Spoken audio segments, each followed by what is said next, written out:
Tergeletar di sebuah komplek perumahan yang tenang dan sejahtera, ada seorang bapak-bapak bernama Brian yang sedang bermain bersama putra sematawayangnya yang masih kecil, tepat saat muncul dua mobil berisikan kelompok geng yang sedang terlibat baku tembak dan tiba-tiba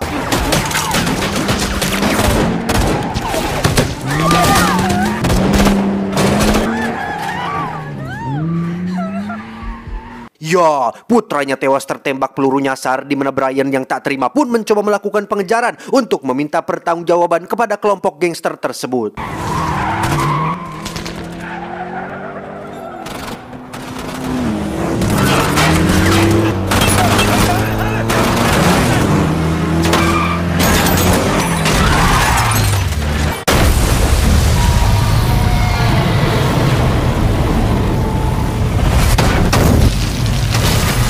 Setelah satu kelompok geng terguling, kini tersisa satu kelompok lagi yang masih bertahan, di mana Brian mengambil sebatang besi dari dekat tempat sampah dan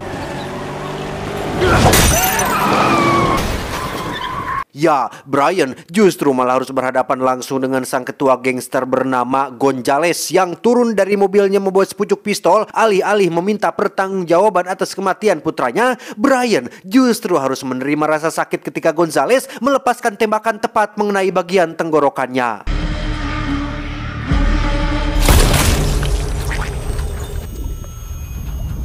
Satu bulan berlalu, Brian akhirnya siuman dengan sang istri yang selalu setia menemani. Alih-alih ingin segera bangun dan balas dendam atas kematian putra kecil tercintanya, untuk jalan kaki saja Brian masih engkod-engkodan. Jangankan untuk jalan atuh, teriak saja kini ia sudah tidak bisa, alias mengalami kebisuan permanen akibat luka tembak yang diterimanya.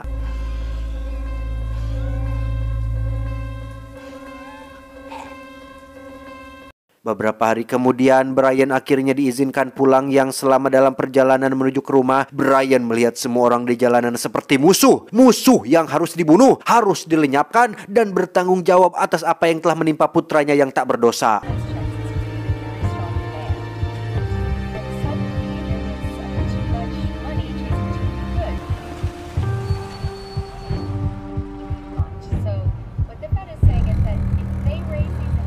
Tiba di rumah, betapa sakitnya hati seorang ayah saat harus menerima fakta bahwa kini si kecil sudah tidak ada. Hari-hari yang biasanya diisi dengan bermain, kini sudah tidak bisa lagi. Sehingga Brian teramat sangat marah dan masih belum menerima kepergian putra kecil tercintanya.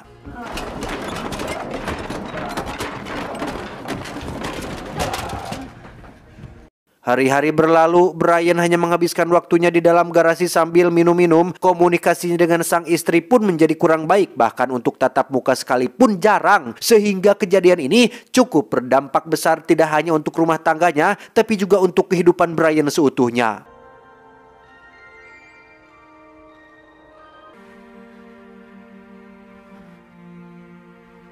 Saat sedang duduk di halaman rumah itulah, Brian lagi-lagi harus terbayang hari di mana putranya tertembak peluru nyasar. Yang nampaknya rasa sakit itu tidak akan pernah hilang, sehingga daripada dirinya hanya berdiam diri tak melakukan apa-apa, Brian yang sudah tidak peduli dengan nyawanya sendiri pun nekat untuk membalas dendam, dimulai dengan pergi ke kantor polisi untuk mencari tahu wajah para pelaku.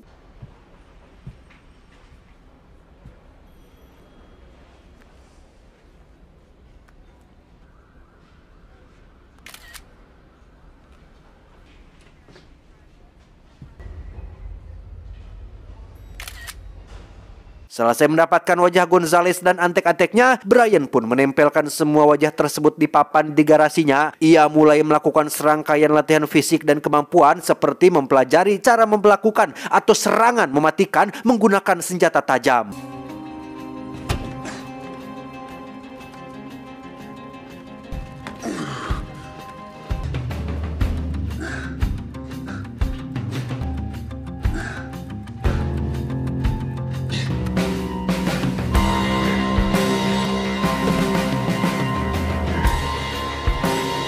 Brian berambisi untuk membunuh semua orang pada papan tersebut tepat pada tanggal 24, sehari sebelum hari Natal. Ia tak hanya melatih fisik dan kemampuannya, tapi juga membeli sebuah mobil bodong untuk dijadikan kendaraan dalam aksi balas dendamnya nanti.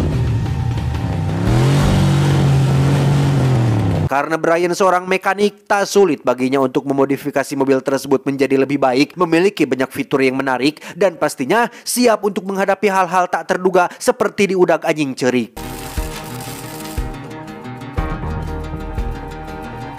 Tak cukup hanya bermodalkan latihan fisik, menikam, dan kendaraan, Brian juga mengikuti kelas menembak untuk meningkatkan kesiapan dirinya supaya bisa lebih percaya diri dalam menghabisi kelompok gangster tersebut.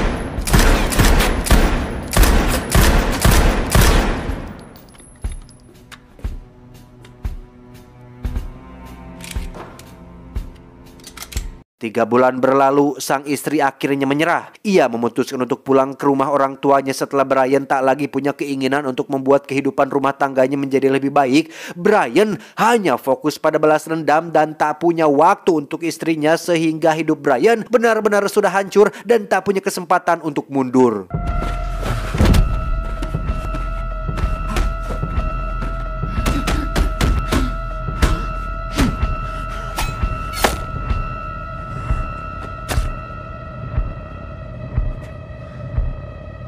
Tak ingin membuang waktu dengan bersedih-sedihan, Brian pun langsung pergi ke lapangan untuk mengeber mobilnya dalam kecepatan. Ia melakukan semuanya secara otodidak, karena jika minta diajari orang lain, justru akan menghabiskan waktu yang lebih banyak.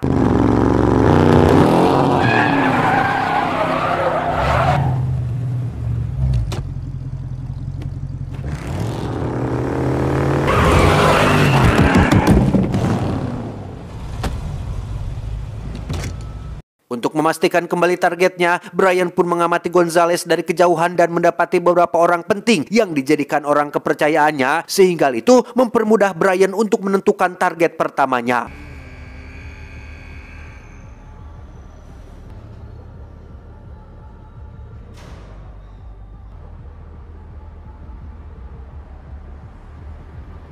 Mendekati hari eksekusi, Brian pun melakukan latihan terakhir yang setelah hampir 7 bulan fokus pada latihan, Brian akhirnya menunjukkan progres luar biasa saat semua aspek yang dibutuhkan untuk balas dendam telah berhasil diraihnya dengan sempurna.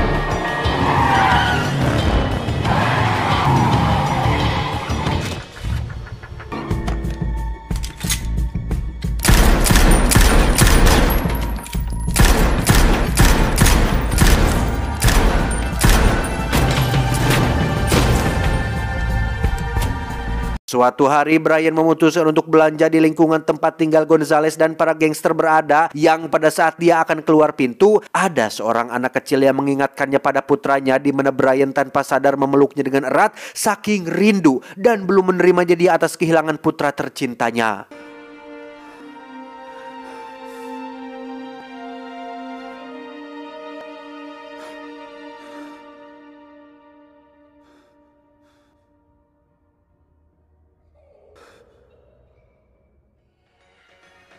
Saat sedang memasukkan barang belanjaan itulah muncul si bebenguk, si koplok Gonzales yang ternyata adalah sosok yang disukai dan diidolakan di lingkungannya. Terlihat dengan jelas mata Brian yang dipenuhi dengan dendam dan ingin rasanya menikam dia sekarang, yang ketika dia akan melakukannya, tiba-tiba ya, Brian tak sengaja menabrak pacarnya Gonzales yang ternyata sama-sama tidak punya etika dan sopan santun ketika dia menumpahkan es krim tepat ke wajah Brian, yang hal itu semakin membuatnya geram dan berhasrat untuk membalas dendam.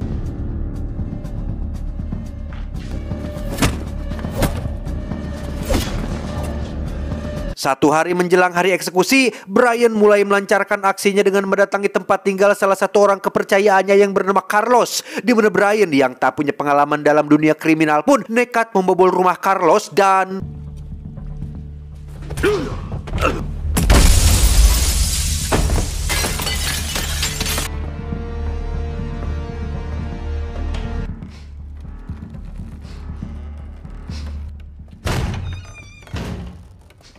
Ya, entah apapun latar belakang seseorang, seberapa banyak pengalaman yang dimilikinya, ketika orang tercintanya disakiti bahkan direnggut nyawanya, maka orang biasa seperti Brian yang tak biasa melakukan kekerasan pun bisa senekat ini hanya untuk mendapatkan keadilan. Brian memaksa si Carlos ini untuk mengisi formulir pertanyaan tentang apa nama kelompok gangsternya, siapa saja koleganya, di mana lokasinya, bisnis apa saja yang dijalankannya, dan lain-lain, yang ketika Carlos sudah selesai menuliskan semuanya, tiba-tiba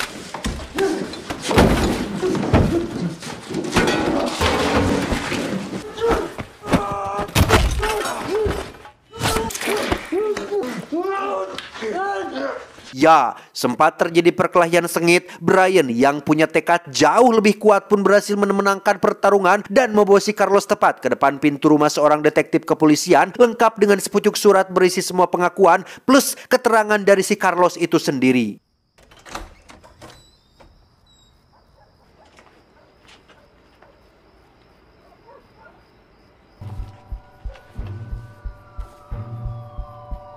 Hari ini, tepat 1 hari sebelum Natal, Brian terlihat sudah siap melakukan pembantaian. Ia nampak mempersiapkan dirinya dengan berbagai perlengkapan seperti rompi anti peluru, peledak buatan tangan sendiri, senjata api yang dibelinya dari Mang Rahli, termasuk ziarah ke makam putranya untuk yang terakhir kali.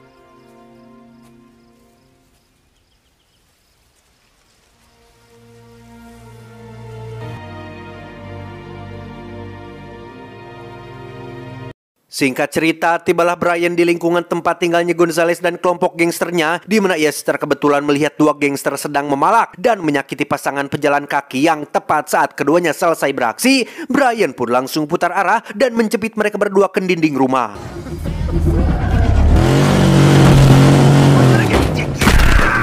Setelah berhasil membunuh keduanya, Brian pun langsung memotong jari mereka dan mengirimkannya pada si Gonzales, sehingga ia akan menganggap jika aksi barusan dilakukan oleh kelompok gangster saingannya, yang memang Brian melakukan semua ini untuk mengadu domba kedua gangster yang berbeda agar keduanya saling bunuh satu sama lain.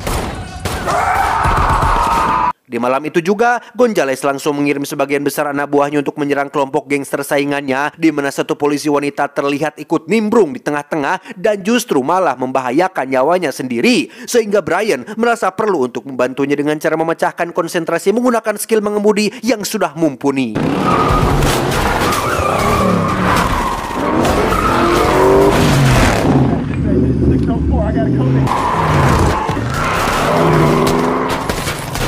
Malang nasib si polwan yang harus tewas sebelum sempat dibawa ke rumah sakit. Brian justru malah baru menyadari jika sedari tadi dirinya direkam oleh salah satu anak buah Gonzales, sehingga ia merasa perlu untuk merebut ponsel tersebut dan...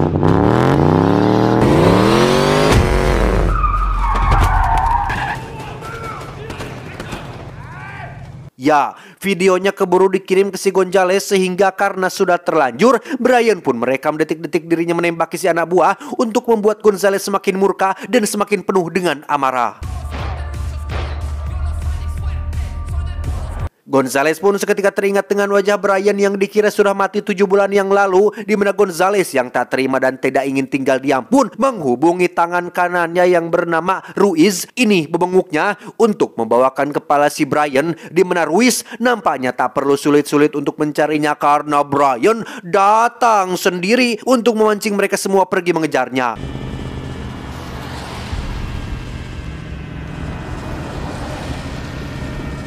Tepat di jalan flyover, Brian lagi-lagi menangis ketika mengingat putra tercintanya yang karena waktunya kurang tepat untuk bersedih-sedih. Brian pun kembali menginjak gas setelah Ruiz dan anak buahnya datang menyusulnya. Brian tak sengaja menemui jalan buntu tepat saat ada 3 anggota gangster baru saja melakukan transaksi. Dikira akan takut dan mundur, Brian yang sudah tak peduli pada nyawa sendiri pun nekat gas terus tanpa memperdulikan ketiga gangster tersebut.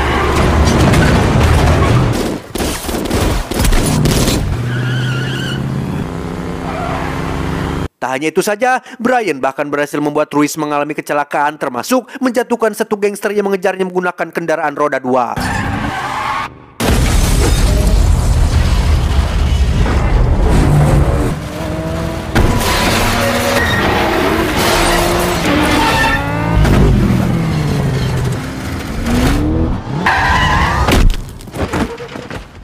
Tepat di saat bersamaan, si detektif yang mendapatkan petunjuk tentang alamat para gangster pun memutuskan untuk beraksi sendirian tanpa bantuan timnya, di mana Brian sendiri terlihat sedang istirahat tepat saat Gonzales mengirim pesan grup di ponsel milik salah satu anak buahnya, yang intinya pasukan yang tersisa diminta untuk berkumpul di markas, sehingga Brian memanfaatkan kesempatan tersebut untuk sekalian menghabisi mereka semua sekaligus.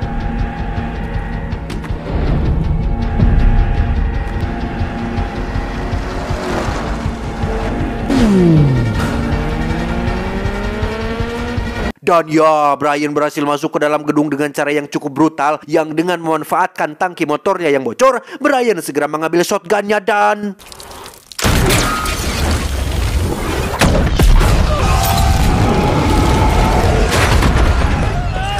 Tepat saat Gonzales dan pacar sedang berdansa sambil menikmati efek narkoba, Brian sendiri berhasil menghabisi semua pasukan yang ada di bawah. Ia mau tidak mau harus naik ke anak tangga menuju lantai tempat Gonzales berada. Dan itu bukanlah perkara yang mudah, brother, karena ia mungkin akan mati di perjalanan saat naik saat menghadapi belasan pasukan, mungkin puluhan anak buah lah. Tetapi kembali lagi, Brian memang sudah tidak peduli dengan nyawanya sendiri, mau hidup atau mati. Setidaknya ia bisa menghabisi lebih banyak gangster yang sudah meresahkan banyak masyarakat.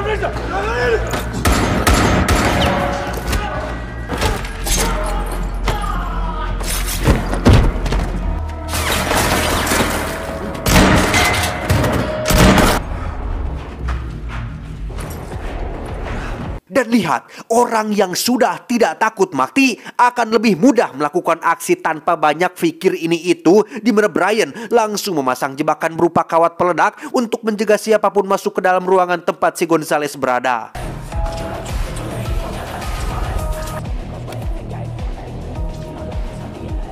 Dan ya, Ruiz ternyata masih hidup dan bertahan dari kecelakaan yang tepat saat mereka berdua sedang bertarung. Muncullah 3 anak buah Gonzales dan tiba-tiba... Pertarungan antara Brian dan Ruiz pun masih berlanjut. Ruiz nampaknya adalah manusia kuat yang sulit mati meski sudah ditembak 2 kali, sehingga Brian memutuskan untuk menggunakan cara lain, yaitu mengambil senjata mesin api berkaliber besar dan...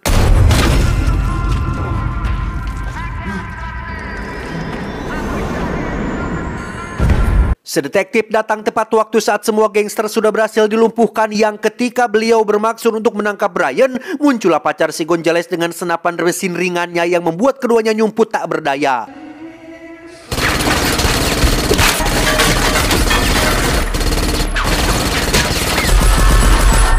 Dan ya, Brian berhasil muncul dari sisi kiri si gadis ini. Meski ia sangat-sangat ingin sekali menembaknya membalas dendam atas es krim yang kemarin ditumpahkannya, tapi Brian masih punya hati nurani dengan membiarkannya pergi saja. Syuk juk mantok juk. Tapi tiba-tiba...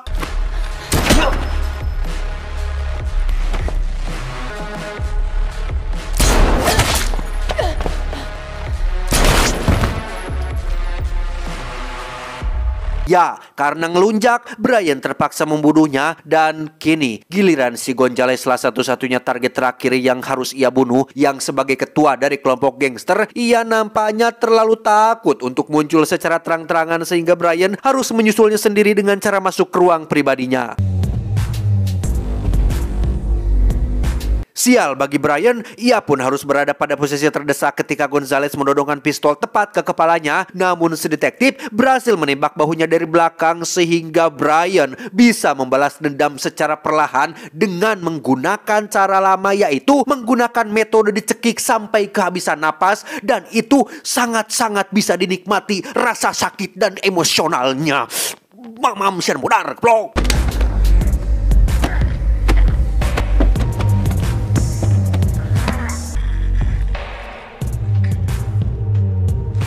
Pada akhirnya, balas dendam justru hanya menambah penderitaan, bukan untuk yang mati, tetapi bagi yang masih hidup, yang dalam kasus ini adalah istrinya Brian. Ia tidak hanya kehilangan anak, tapi juga harus kehilangan suami. Pelaku mungkin mati, tapi rasa sakit akan terus ada, dan orang yang masih hiduplah yang harus menanggung derita.